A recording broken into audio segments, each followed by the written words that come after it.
Every legal encounter leaves a trace. Every strict investigation pursues honesty.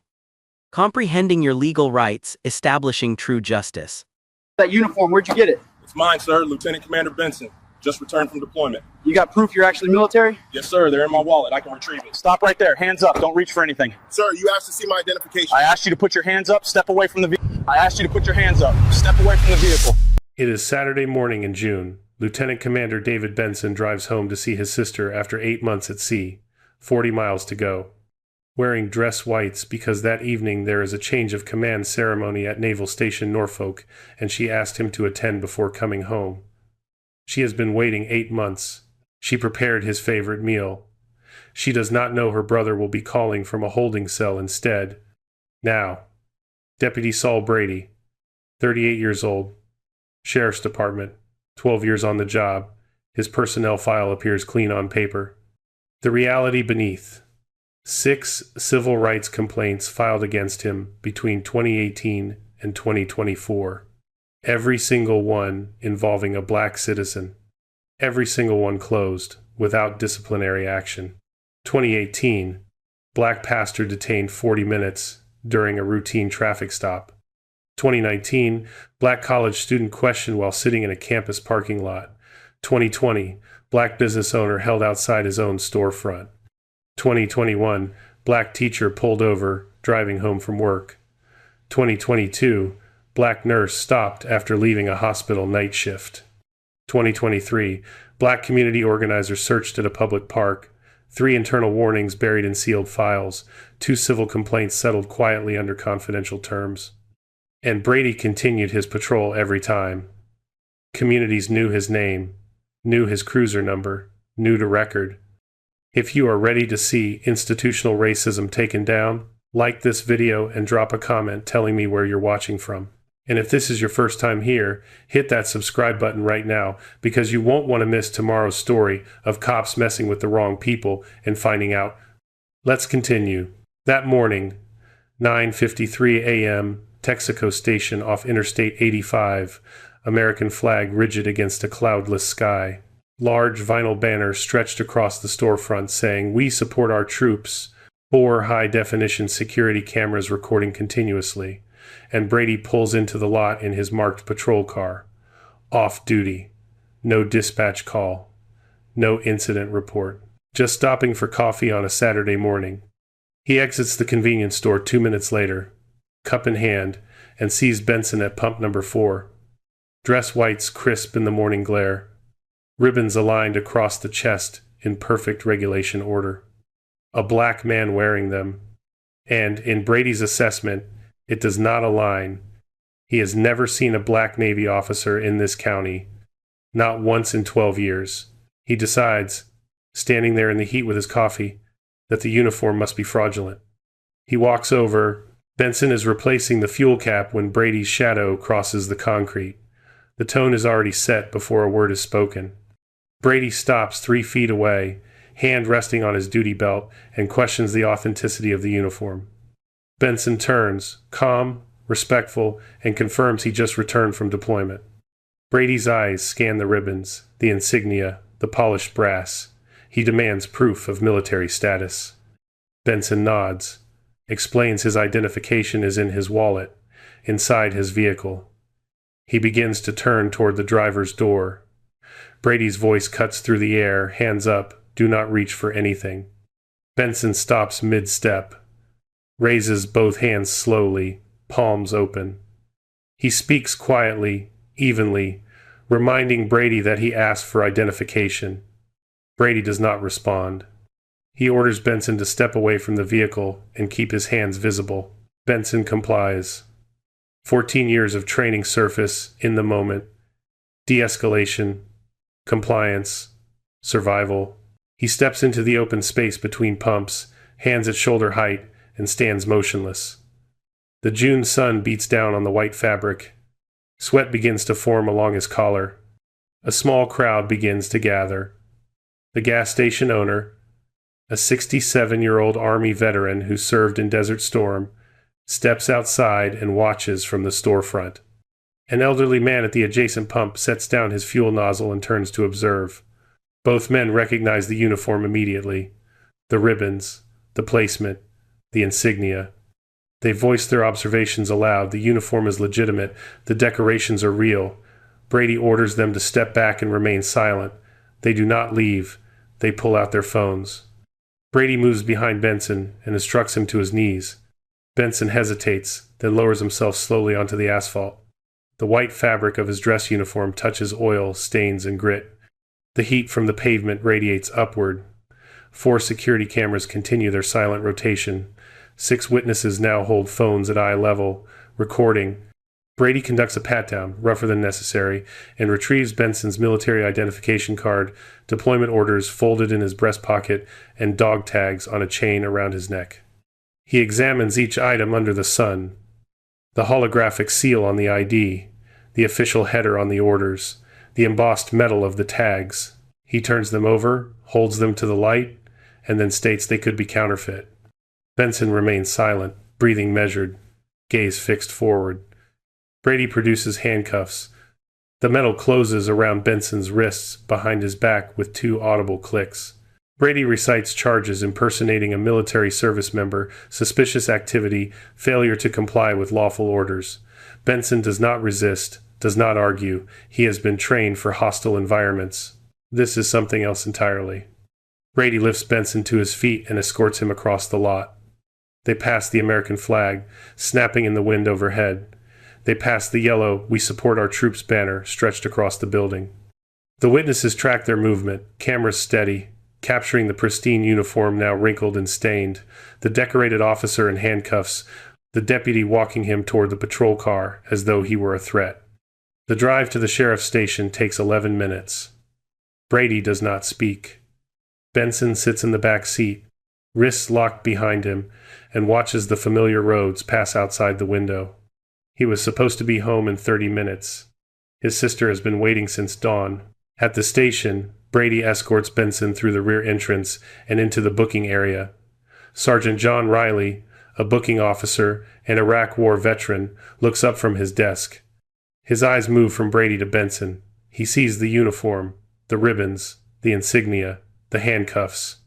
He stands immediately and asks Brady what the arrest is for. Brady repeats the charges.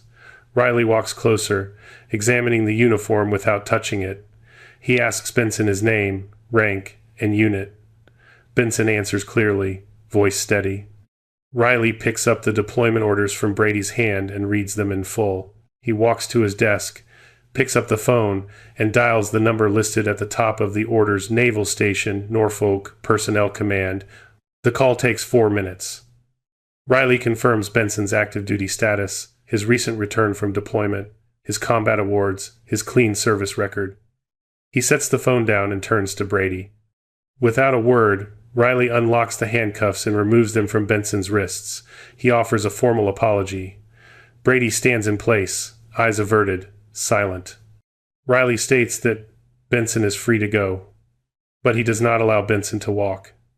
He retrieves his personal vehicle keys and drives Benson home himself, unwilling to place him in another patrol car.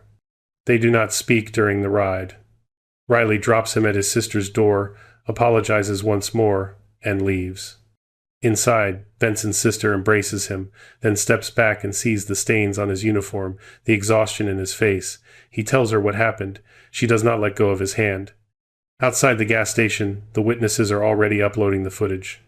6 phones, 4 camera angles, 1 uniform, 1 decorated officer, 1 deputy, and 72 hours until the federal government becomes involved. Benson's sister does not ask questions immediately. She leads him inside, sits him at the kitchen table where his favorite meal has gone cold, and waits. When he finally speaks, his voice is quiet, factual, stripped of emotion. He recounts the encounter in procedural terms, the stop, the commands, the handcuffs, the asphalt heat soaking through fabric. She listens without interruption. When he finishes, she reaches across the table and grips his wrist where the cuff marks are still visible. She tells him to document everything, to seek accountability. He nods, but exhaustion is settling into his bones. While Benson sits in his sister's home, the first video uploads to social media. A witness captions it simply, Navy officer in dress whites arrested for pumping gas. The footage is shaky but clear. Benson on his knees, hands cuffed, Brady standing over him, the flag snapping overhead. Within 30 minutes, the post has 2,000 views. Within 2 hours, 50,000. By evening, it breaches 500,000 and begins trending regionally. The algorithm amplifies it, shares multiply. The footage spreads across platforms, each repost adding commentary, outrage, disbelief. By the next morning, major news outlets have picked it up. Local stations run segments during breakfast programming. National networks follow by midday. The coverage is relentless, multiple camera angles shown side by side, Benson's calm compliance contrasted with Brady's refusal to accept verification. Retired military analysts appear on screen, pointing out the specific ribbons, the insignia placement, the impossibility of such detail in a fraudulent uniform. The narrative is airtight, the evidence undeniable. Federal attention arrives swiftly. The Department of Justice Civil Rights Division reviews the viral footage within 48 hours of the initial upload. Analysts flag it for potential deprivation of rights under color of law. FBI agents from the local field office receive assignment paperwork Monday morning. By Monday afternoon, they are collecting evidence. The agents move methodically. They retrieve all 4 angles of gas station security footage, unedited and time-stamped. They pull Brady's dashboard camera recording, which captured audio of the encounter. They collect the 6 witness phone videos, each offering different perspectives. They interview the gas station owner, the retired Marine, and the other bystanders. Every statement is consistent. Benson was polite, compliant, and clearly legitimate. Brady dismissed all evidence. Then the agents pull Brady's personnel file. The 6 prior incidents emerge in full detail. 2018, Black pastor held without cause, no citation issued, complaint dismissed. 2019, Black college student questioned in a parking lot, released without charges, complaint closed. 2020, Black business owner detained outside his own establishment. No arrest, complaint settled confidentially. 2021, Black teacher stopped on her commute, no violation found, complaint withdrawn. 2022, Black nurse searched after a hospital shift, nothing recovered, complaint resolved internally. 2023, Black community leader questioned at a public park, no charges, complaint filed and ignored. Each incident involved a Black citizen. Each ended without discipline. Viewed together, the pattern is unmistakable. Federal prosecutors begin assembling charges. Deprivation of rights under color of law, 18 U.S. C. Section 242. False imprisonment, official misconduct, assault on a uniformed service member, hate crime enhancements based on documented bias. The potential combined sentence, 62 years. Brady is suspended without pay on Tuesday. His badge and service weapon are confiscated during a brief meeting with the sheriff. By Wednesday, the sheriff's office conducts an internal review and terminates his employment. By Thursday, federal agents arrest him at his home. Bail is denied. He is placed in county jail pending trial. Public response intensifies. Veterans organizations issue formal statements. Veterans of foreign wars, American Legion, Iraq and Afghanistan, Veterans of America, all demanding full accountability. Civil rights groups follow NAACP, ACLU, Southern Poverty Law Center, calling the incident emblematic of systemic bias. Benson's sister appears on local news, voice steady but strained, recounting how she waited with his homecoming meal only to receive a call that he was detained.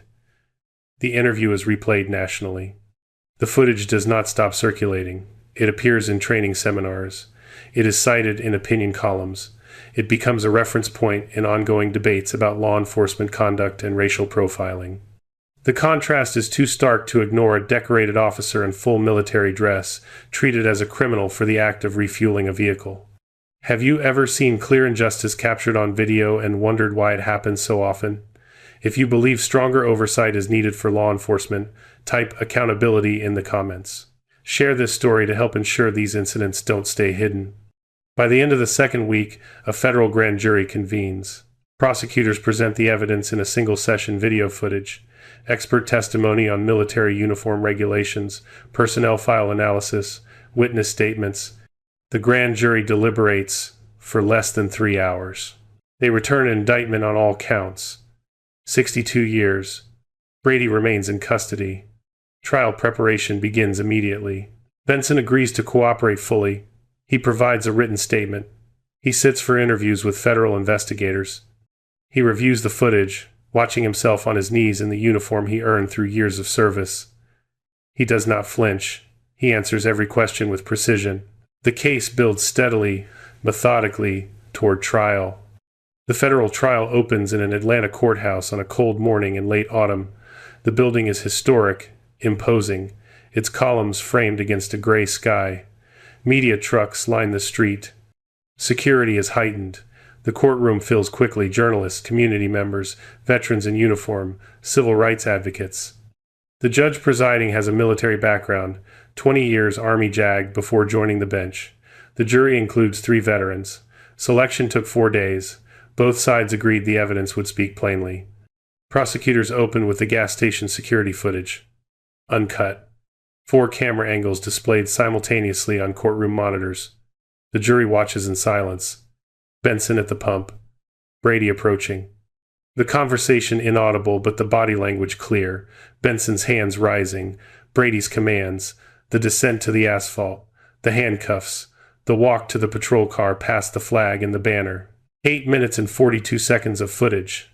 No ambiguity. The witness phone videos follow. 6 perspectives, each capturing the same sequence from different angles. The retired Marine's footage shows Benson's face calm, controlled, resigned. The gas station owner's footage captures Brady's dismissal of his verification attempts. Another angle shows the moment Brady examines the military ID and deployment orders, then declares them potentially counterfeit. The dashboard camera audio plays next, Brady's voice stating the charges. Benson's measured responses. The lack of any threat, any resistance, any justification. Expert testimony comes from a Navy personnel officer who explains uniform regulations in meticulous detail, the precise placement of ribbons according to precedence, the specific insignia denoting rank and qualification, the security features embedded in military identification cards, holographic seals, RFID chips, laser engraving. The expert produces Benson's actual ID under courtroom lighting and demonstrates each feature in real time. No reasonable officer, he testifies, could doubt its authenticity after physical inspection. Sergeant John Riley takes the stand on the 3rd day. He recounts the booking process, the immediate recognition of the uniform's legitimacy, the phone call to Naval Station Norfolk, the verification that took 4 minutes. He describes Benson's demeanor as dignified and composed despite the circumstances.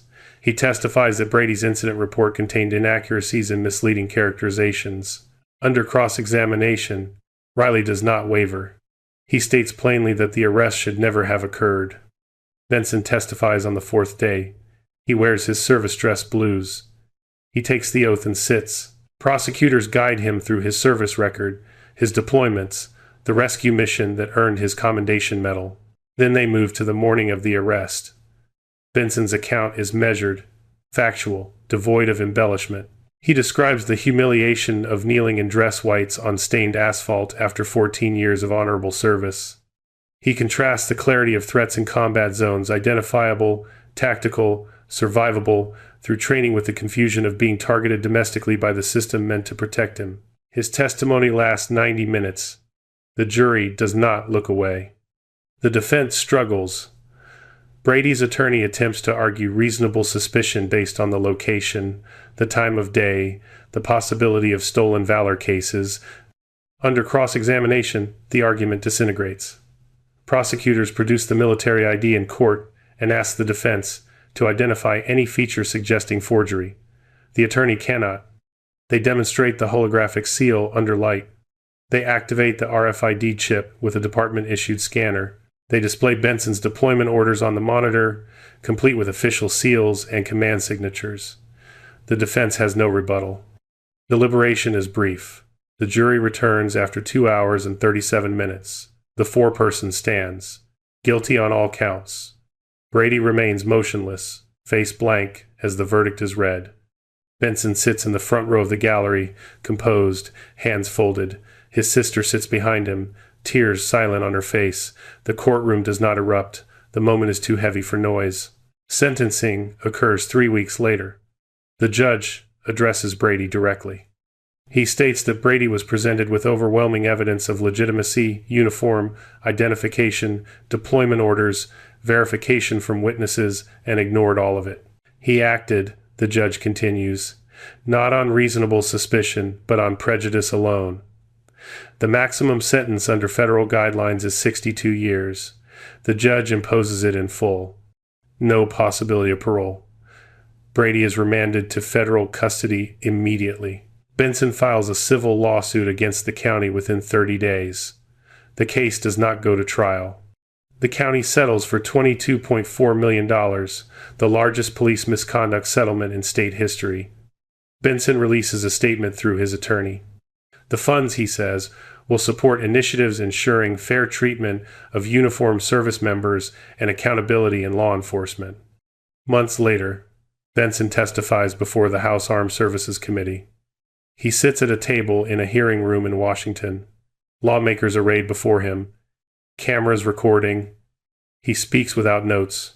He explains that the trauma of the arrest exceeded anything he experienced in combat because it came not from a foreign adversary but from within his own country, from those sworn to serve and protect.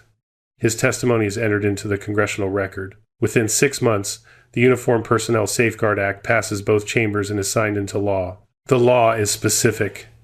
It requires law enforcement to verify military status through official military channels before detaining anyone in uniform. It mandates that the gas station footage and courtroom proceedings be incorporated into law enforcement training curricula in 12 states. The Pentagon establishes a dedicated hotline for service members facing discrimination or unlawful detention. Reports are logged, tracked, and reviewed quarterly. Sergeant John Riley is promoted. He is tasked with developing civil rights and de-escalation training programs for his department and neighboring jurisdictions. He builds the curriculum around real cases. Benson's arrest is Module 1. Benson advances to full commander 18 months after the trial. He assumes command of a new Arleigh Burke-class destroyer and continues his career with the same quiet resilience that defined his response to the arrest. He does not speak publicly about the incident again. He does not need to. The record speaks. The story closes not with triumph, but with acknowledgement. Benson's case resulted in swift justice because the evidence was irrefutable, the medals visible, the witnesses numerous, the cameras operational. But the broader truth remains. Many face similar treatment without such documentation, without such visibility, without such resolution. The system responded in this instance. It does not always. The work of ensuring it does automatically, universally, without exception, continues. If you like this video, make sure to hit that like button, subscribe, and turn on the notification bell so you don't miss the next story. Share this video with someone who would appreciate it, and let's keep building this community together. And before you go, drop a comment below. I'd love to hear your thoughts on what stood out to you the most. Until next time, stay safe, stay curious, and I'll see you in the next. Truth is a continuous pursuit, and awareness is your best defense. Thank you for watching and championing global transparency.